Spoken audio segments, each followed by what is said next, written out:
నమస్కారం ప్రజలారా, మా యూట్యూబ్ ఛానల్. నా పేరు రాజు.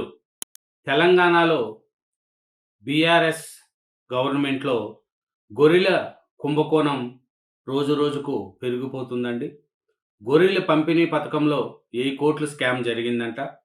ఏమిరంటే ఈ 7 జిల్లాల్లో కాగ్ నివేదికలో పేర్కొన్న నష్టం కేవలం 254 కోట్లు అని తేలిస్తే, మొత్తం 33 జిల్లాల లెక్కలు తీస్తే 1000 కోట్లు దాటే అవకాశం ఉంది అనేది కూడా తెలుస్తుంది. ఈ గొర్రెల కుంభకోణంలో గత బీఆర్ఎస్ గవర్నమెంట్లో 1000 కోట్లు స్కామ్ జరిగిందంటే దాన్ని చూడండి. దీనికి మాజీ మంత్రి తలసాని ఓఎస్టీ కళ్యాణ్ కుమార్దే క్రియాశీలక పాత్ర అనేది కూడా తెలుస్తుందండి. గత బీఆర్ఎస్ సర్కార్ హయాంలో చేపట్టిన గొర్రెల పంపిణీ పథకంలో 1000 కోట్లు కుంభకోణం జరిగిందని ఈడీ గుర్తించిందండి. కేవలం 7 జిల్లాల్లో 253.93 కోట్ల మేర నిధులు దుర్యోగం అయినట్లు లెక్క తేలింది. ఇంకా 33 జిల్లాలు లెక్కేస్తే 1000 కోట్ల పైనే బీఆర్ఎస్ గవర్నమెంట్లో ఈ గొర్రెల కుంభకోణంలో స్కామ్ జరిగిందండి.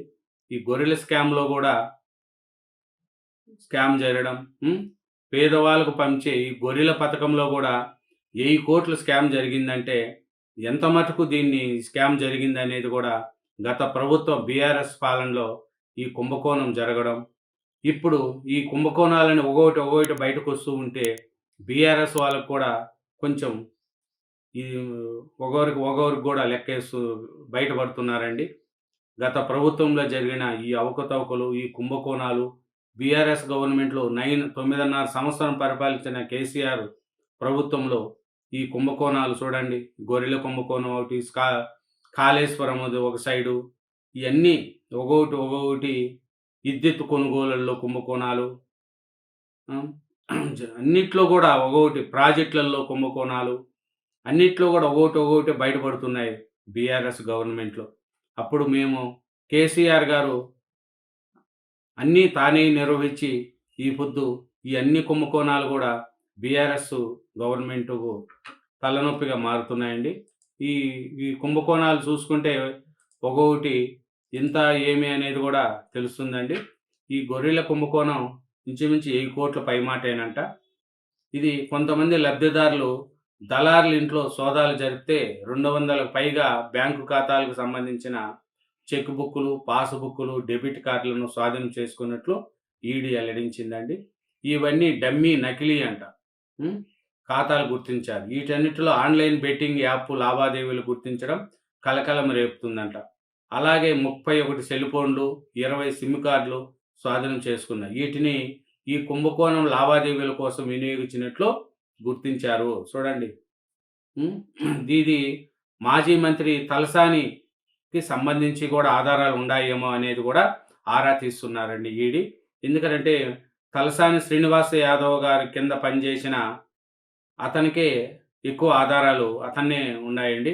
ఎందుకంటే మొత్తం కథ, కర్మ అంతా జరిపింది కూడా అతనే తెలుస్తుందండి. ఎందుకంటే ఇది మొత్తం చూడండి, మొత్తం ఆయనే మన సమాచారం చేశారండి.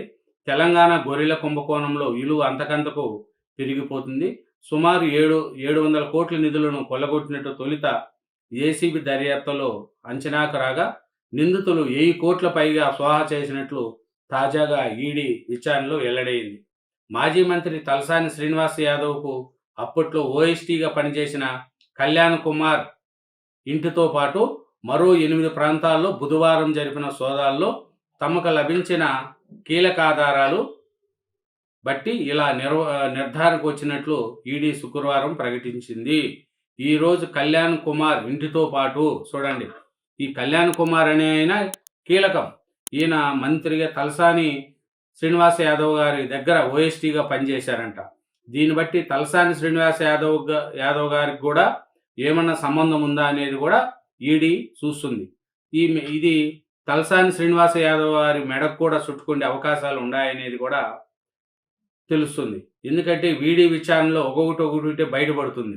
మొదట 700 కోట్లు అనుకున్నారు, కానీ ఇప్పుడు 1000 కోట్లు దాటి వెళ్ళిపోతుంది ఈ గొర్రెల స్కామ్. చూడండి, పేద ప్రజలు పంపే గొర్రెల స్కామ్లో కూడా 1000 కోట్లు చేతులు మారినాయంటే ఇంకా ఎంత వేల ఇప్పుడు కాళేశ్వరం ప్రాజెక్ట్ ఉంది. 1,00,000 కోట్ల ప్రాజెక్ట్ అంటారు.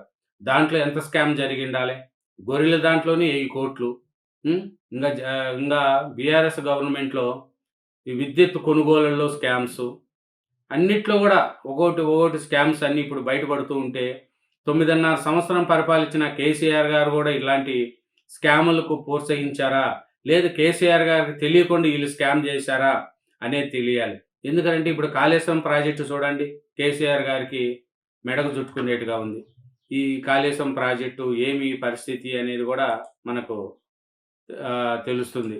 ఇంకా ఈ గొర్రెల కుంభకోణం పాట చూస్తే 7 జిల్లాలలో 253.9 కోట్లు స్వాహా జరిగినట్లు చేశారు. ఇంగట్లా 33 జిల్లాలకు ఎంతవుతాది?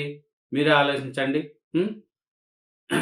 ఇది గొర్రెలను సరఫరా చేసేందుకు రావాల్సిన 2.1 కోట్ల సొమ్మును ఇవ్వకుండా మోసగించారని బాధితుడు ఇచ్చిన ఫిర్యాదుతో తొలుత గచ్చిబౌలి పోలీసులు కేసు నమోదు చేశారు. దీన్ని ప్రభుత్వము ఏసీబీకి బదిలీ చేసింది. కాంగ్రెస్ ప్రభుత్వం కొలువుదీరిన వెంటనే కళ్యాణ్ కుమార్ ఓ పథకం రికార్డులని ధ్వంసం చేసేందుకు ప్రయత్నించడం పైన హైదరాబాద్ పోలీసులు కేసు నమోదు చేశారు.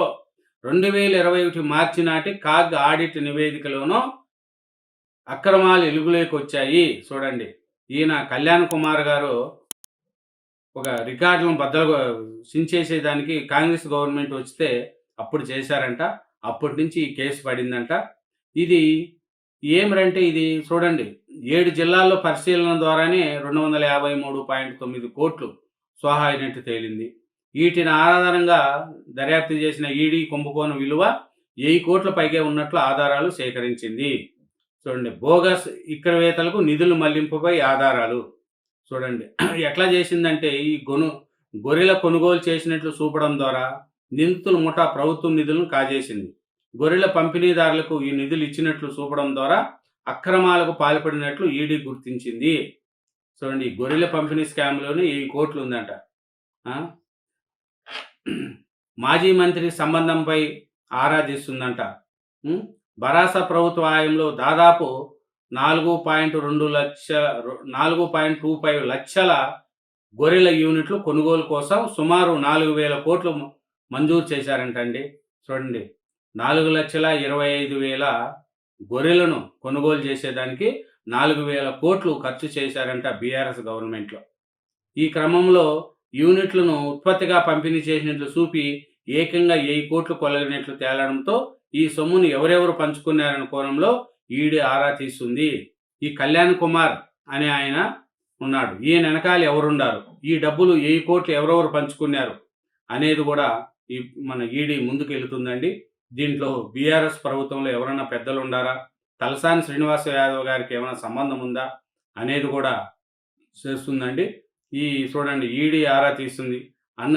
అనుచిత లబ్ధిదారుల ఖాతాలకు ప్రభుత్వ సొమ్మును మళ్లించిన అనంతరం ఈ డబ్బును ముఠాలోని నిందితులకు కిక్ బాక్స్ రూపంలో పంచుకున్నట్లు ఈడీకి కీలక ఆధారాలు లభ్యమయ్యాయి. ఈ కేసులో ఏసీబీ ఇప్పటికే 17 మంది అధికారులు దళాలను గుర్తించిన నేపథ్యంలో ఓ మాజీ మంత్రికి గల సంబంధాలపై ఈడీ ఆరా తీస్తున్నట్టు ప్రాధాన్యత సంతరించుకునింది.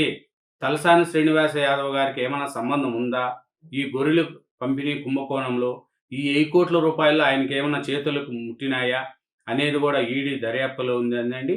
బీఆర్ఎస్ గవర్నమెంటు ఈ గొర్రెల కుంభకోణములో ఈ అన్ని కుంభకోణాలు ఒకటి బయటపడుతూ ఉంటే బీఆర్ఎస్ గవర్నమెంట్ యొక్క పరిపాలన మీద ప్రజల్లో ఇప్పటికే ఒక అంచనాకు వచ్చినట్లు కూడా తెలుస్తుందండి. ఈ పేదోళ్ళు పంచే గొర్రెల్లో కూడా 1000 కోట్లు కొట్టేశారంటే ప్రజలు ఎలా ఉన్నారో ఆలోచించుకోండి. Thank you very much. Channel subscribe చేయండి, నా వీడియోను లైక్ చేయండి.